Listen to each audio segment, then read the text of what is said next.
Bonjour et bienvenue à tous. Nous allons aujourd'hui aborder les dernières nouvelles à propos du report des élections sociales suite au coronavirus. Donc, c'est un état de la situation au 17 mars 2020, complété par les dernières mesures gouvernementales et l'annonce donc du lockdown hier soir par le gouvernement. Alors, l'impact du coronavirus, il est certain, hein. Donc, ça impacte vos entreprises, notamment au niveau des absences, au niveau de la limitation de la mobilité des travailleurs. Donc, pour la plupart, déjà, vous aviez des travailleurs à domicile depuis hier, et donc ce sera en vigueur à partir donc de ce jour, mercredi 18 mars à midi, le travail à domicile devient la norme. Il est à présent imposé. Pour les entreprises qui ne peuvent pas organiser le travail à domicile, elles doivent pouvoir mettre des mesures en place pour éviter la propagation du coronavirus, distanciation sociale entre autres. Et si vous ne pouvez le faire, vous devez fermer la structure pour laquelle vous ne pouvez pas organiser le travail à domicile. Voilà, donc ça a énormément d'impact. Pour certains, vous avez certainement déjà mis en place un chômage économique. Vous avez dû vous organiser différemment au niveau du temps de travail. En bref, vous avez d'autres problèmes pour le moment à gérer que les élections sociales qui se profilent ou qui doivent normalement se profiler au mois de mai. Néanmoins, il est important pour vous de savoir ce qu'il en est en la matière, de savoir ce que vous devez faire avec vos organes actuels et avec votre concertation sociale. Bon, de surcroît, on a actuellement un gouvernement un peu spécial dirigé par Sophie Wilmès, mais qui vient de recevoir en tout cas les pouvoirs spéciaux pour notamment gérer cette crise du coronavirus. Alors, où est-ce qu'on en est à propos des élections sociales? Voilà, pour le moment, les partenaires sociaux se sont donc réunis hier et ont décidé d'une suspension de la procédure électorale. Pour l'instant, il faut savoir que c'est juste un consensus entre les partenaires sociaux, que donc il n'y a pour l'instant aucune base légale à cette décision qui a été convenue entre les partenaires. Il faudra pour cela un arrêté de pouvoirs spéciaux qui pourra donc, lui, adapter la loi sur les élections sociales, puisqu'on sait tous qu'il a été décidé que les élections sociales doivent avoir lieu au mois de mai. Pour le moment, donc, en attendant qu'on ait ces arrêtés de pouvoirs spéciaux, ce ou ces arrêtés de pouvoirs spéciaux, on vous conseille de continuer les préparatifs dans la mesure du possible à cause du coronavirus, de continuer à prendre les décisions que vous devez prendre, en bref, de continuer votre procédure électorale. Nous pensons évidemment que les arrêtés seront pris rapidement, mais pour le moment, il ne s'agit que d'un consensus des partenaires sociaux. Alors, qu'est-ce que ce consensus prévoit? Et c'est vraiment important. Il prévoit de geler la procédure à X plus 36, soit de la geler au lendemain de l'introduction des candidatures. Donc ça reste, hein. Donc pour rappel, si vous n'en avez pas encore connaissance, les candidatures qui seront introduites pour votre entreprise doivent arriver au plus tard à X plus 35. Alors, si c'est un chargement sur le site du SPF, c'est la date du chargement qui doit survenir au plus tard à X plus 35. Si les syndicats qui présentent des candidats envoient les candidatures par la poste, c'est la date d'envoi postal qui prime, donc X plus 35, date d'envoi, donc forcément réception après X plus 35. Donc c'est gel à cette date-là, et ce sont vraiment tous les délais qui vont suivre, toutes les étapes suivantes qui sont donc suspendues et qui n'ont donc pour l'instant, si tout cela est confirmé, qui n'auront pas lieu. Et donc, tout ce qui suit, c'est notamment X plus 40. Et X plus 40, c'est l'affichage des listes des candidatures, la désignation du président. X plus 54, la mise en place du bureau, donc les assesseurs et les secrétaires. Tout ça reste donc en suspens. X plus 54, votre demande de vote par correspondance, tout ça reste suspendu. Alors, la suspension jusque quand? Bien, pour le moment, on ne sait pas encore quand tout ça reprendra, si bien entendu c'est suspendu. Donc c'est vraiment une suspension jusqu'à nouvel ordre. Donc évidemment, on suit cela de près et on reviendra à chaque fois vers vous quand il y aura des modifications qui seraient importantes évidemment à vous communiquer. Alors ensuite, donc en d'autres termes, si on reprend le calendrier électoral, pardon, donc X plus 35, vous aurez l'introduction de vos candidats. Et puis, tout ça sera suspendu et ce sera repris comme vous le voyez dans le schéma à X plus 40 avec donc désignation du président, affichage de vos candidats et les élections. Tout ça va avoir lieu forcément en fonction de la date qui sera fixée pour les élections. Après l'été, à l'automne, fin septembre, pour l'instant, on attend encore des précisions sur la date exacte auquel auront lieu les élections. Alors, quel est l'impact de ces décisions sur votre procédure électorale? J'ai la X plus 36, donc pour l'instant, pas de suite, pas de X plus 40, pas de X plus 54, pas de X plus 56 et ainsi de suite. La procédure reprendra plus tard. Quand? On ne sait pas encore exactement. Alors, pour le moment, là, a priori, pas de doute là-dessus, mais nous attendons encore les confirmations. Les candidatures qui auront été présentées à X plus 35, comme tout est gelé, à partir de X plus 36, tout ce qui est délai pour contester une candidature, délai pour retirer une candidature, donc selon soit la voie interne, soit la voie externe, sont aussi gelés. Ils ne courent pas et ils reprendront bien quand la procédure reprendra. C'est là qu'on ne sait pas. Quand? Quand est-ce que ça va reprendre? On ne sait pas exactement quand. Et on ne sait pas non plus comment. Donc, c'est-à-dire que forcément, vous avez annoncé, par exemple, au jour X que vos élections auraient lieu le 15 mai. Vos élections, si la procédure est suspendue, n'auront pas lieu au 15 mai. Donc, ce que vous avez annoncé au jour X, qui est passé, qui est devenu définitif, elle est plus correcte. Donc, est-ce qu'on fera une annexe à ajouter à l'information du jour X? Est-ce que ce sera autrement? Est-ce que tous les secteurs auront les mêmes obligations? Est-ce qu'il y aura des différences? Pour l'instant, là, on n'en sait pas plus. Alors, évidemment, ça, c'est ce que je vous avais déjà annoncé au cours de la procédure et tout ce qu'on vous a déjà annoncé. Tout ce qui est passé reste, tout ce qui a déjà été fixé ne peut plus être remis en cause. C'est quoi? C'est ce que vous avez déterminé notamment par rapport à vos UTE. Est-ce que j'en ai une? Est-ce que j'en ai plusieurs? Tout ce que vous avez annoncé par rapport au nombre de mandats, par rapport à leur clé de répartition, par rapport à vos catégories, tout ça ne peut plus faire l'objet d'une discussion, ne peut plus être remis en cause. On gèle la procédure à X plus 36, donc tout ce qui est passé reste d'application. Alors, bien que cela vous démange peut-être, tout ce que vous avez affiché, tout ce que vous avez communiqué via l'intranet doit rester en place. L'enlèvement n'est prévu qu'après les élections et bien après le jour Y. Donc, tant que vous n'avez pas votre jour Y, vous n'allez pas pouvoir enlever ce que vous aviez communiqué. Donc, surtout, laissez bien tout en place. Pas question de procéder à des enlèvements, ça n'est pas le moment. Alors, autre impact. Imaginons que vous organisiez des élections pour la première fois. Vous n'avez pas de liste de candidats X plus 35. Aucun candidat ne s'est présenté.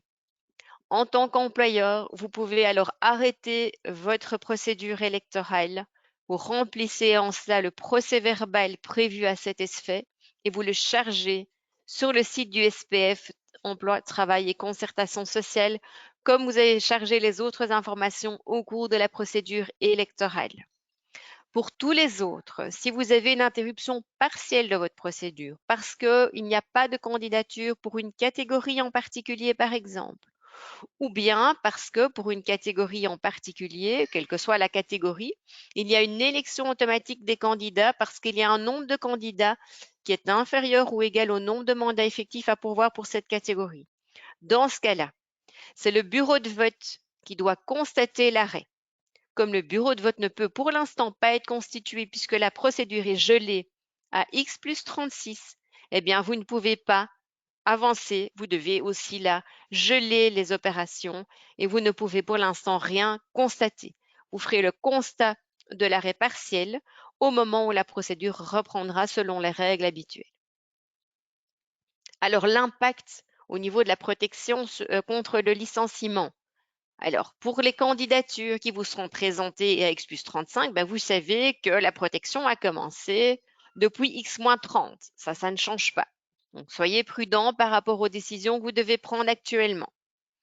Alors, on peut considérer effectivement que du fait de ce report des élections, la période de protection occulte va être plus longue, puisque nous avons vu ensemble au cours de nos nombreux échanges que la période de protection occulte, qu'il peut avoir des changements, pardon, sur les listes des candidats qui sont remises et définitives à X plus 35, mais que néanmoins, il peut y avoir des changements dans des cas bien particuliers jusqu'à X plus 76. Et donc, pour rappel, ces cas particuliers, c'est le décès d'un candidat, la démission d'un candidat de l'entreprise, donc le candidat qui quitte l'entreprise, un candidat qui change de syndicat, un candidat qui remplace un candidat qui a en fait retiré en temps utile sa candidature, ou bien un candidat qui s'est présenté par exemple sur une liste des employés qui entre-temps est devenu cadre. Donc là forcément, comme le délai entre X plus 35,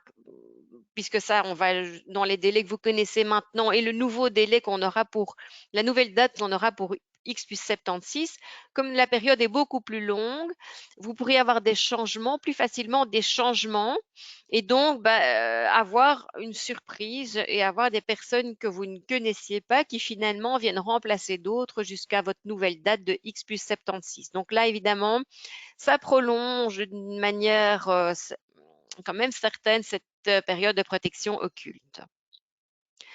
Alors, a priori, et ça je vous l'ai dit, tout ce qui est délai d'opposition et de recours par rapport aux candidatures, donc la candidature n'est pas valable parce qu'elle est déposée 2 fois, mon candidat n'est pas volontaire, ou bien mon candidat n'appartient pas à la catégorie pour laquelle il se présente, ou bien je ne connais pas le candidat qui s'est présenté, tout ça est en suspens, et tout ça on pourra faire l'objet des délais de recours dans les délais requis au moment où on reprendra la procédure. Alors évidemment, pour les autres, c'est-à-dire les personnes qui sont actuellement membres de votre comité, membres de votre conseil d'entreprise, comment est-ce que ça va se passer? Eh bien, c'est assez simple. Là, ils sont protégés contre le licenciement jusqu'à l'installation des nouveaux organes. Comme vos nouveaux organes seront installés plus tard, leur protection est forcément prolongée jusqu'au moment où les nouveaux organes seront installés.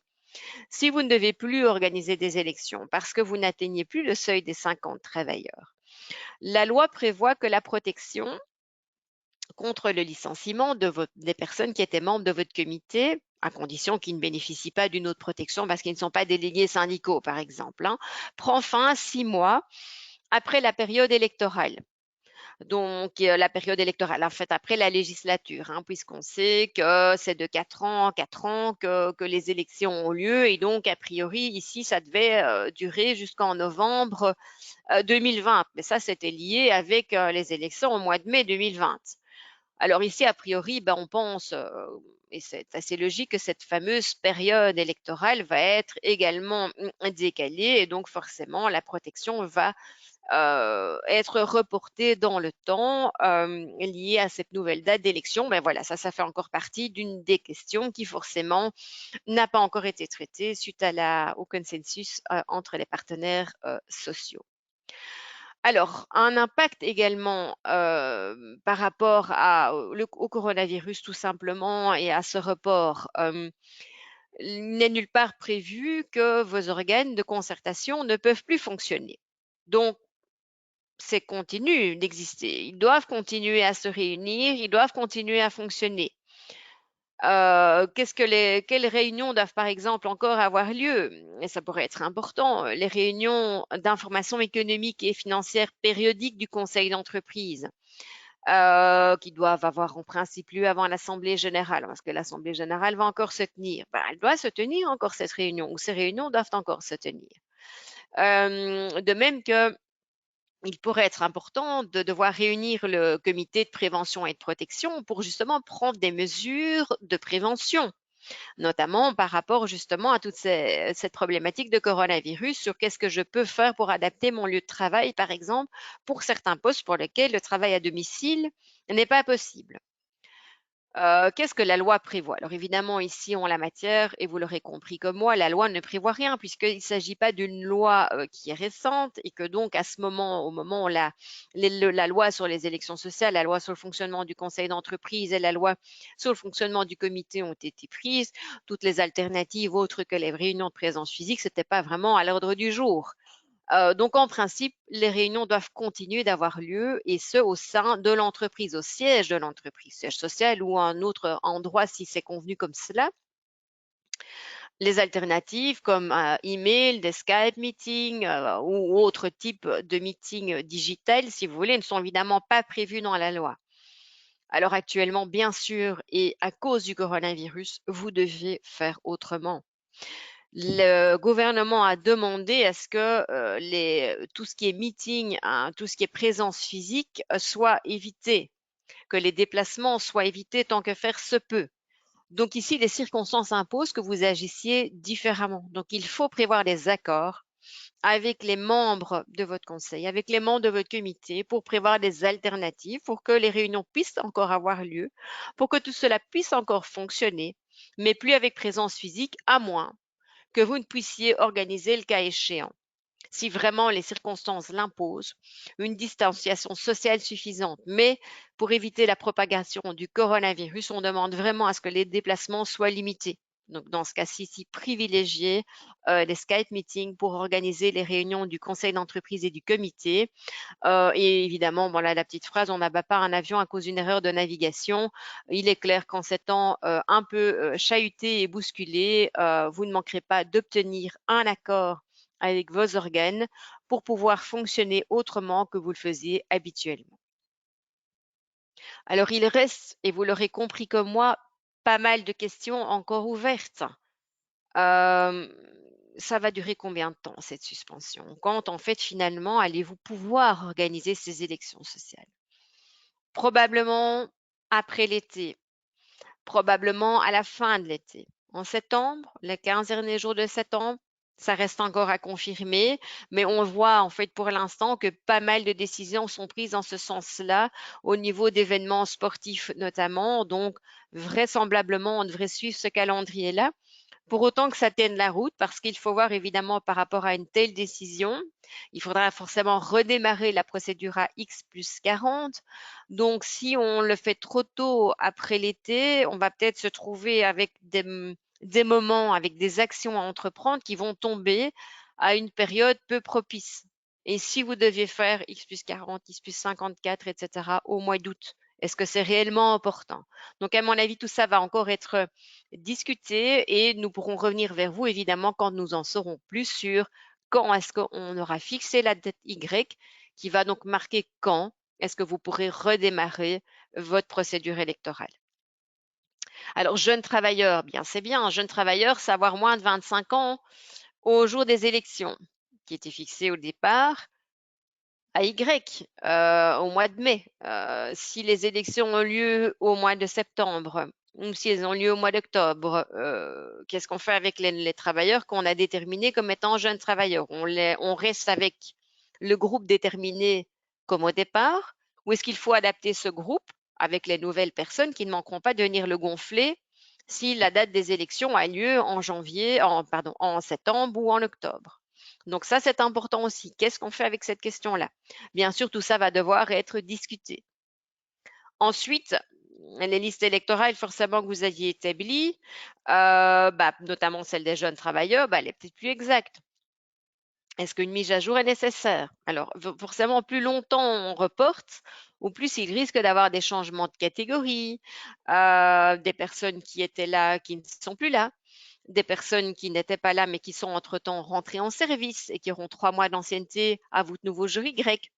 Qu'est-ce qu'on va faire avec ces listes électorales? Elles sont en principe devenues définitives si vous n'avez pas eu de recours par rapport aux informations que vous avez affichées à X, puisque normalement, enfin à X plus 77, c'est pas normalement, vous faites un toilettage, c'est-à-dire vous retirez des personnes, mais vous n'en ajoutez pas. Qu'est-ce qu'on fait? La période de référence aussi pour les travailleurs temporaires, enfin les travailleurs intérimaires, plutôt les conditions pour pouvoir voter. Euh, est-ce qu'on adapte puisque c'était une première condition entre le 1er août 2018 et le jour isole entreprise, donc ça c'est la première condition, avoir travaillé 65 jours, donc ça a priori ça ne bouge pas. Mais la deuxième condition c'est 26 jours pardon, de travail entre X et Y-13, mais Y-13 va être postposé dans le temps. Qu'est-ce qu'on fait par rapport à ces travailleurs intérimaires? Est-ce que le cas échéant, vous pourriez devoir réviser les fameux horaires d'ouverture de vos bureaux de vote? Vous avez établi ces horaires-là en fonction de la situation actuelle et en fonction de ce qui se passe à votre jour Y de maintenant, de mai 2020. La situation sera peut-être tout à fait différente pour votre entreprise en septembre ou en octobre 2020. Donc, est-ce que vous pourrez réviser ces horaires s'ils ne correspondent plus à votre situation ou à la situation qui sera la vôtre à ce moment-là? Ça reste en suspens. Également, un changement par rapport à la méthode de vote.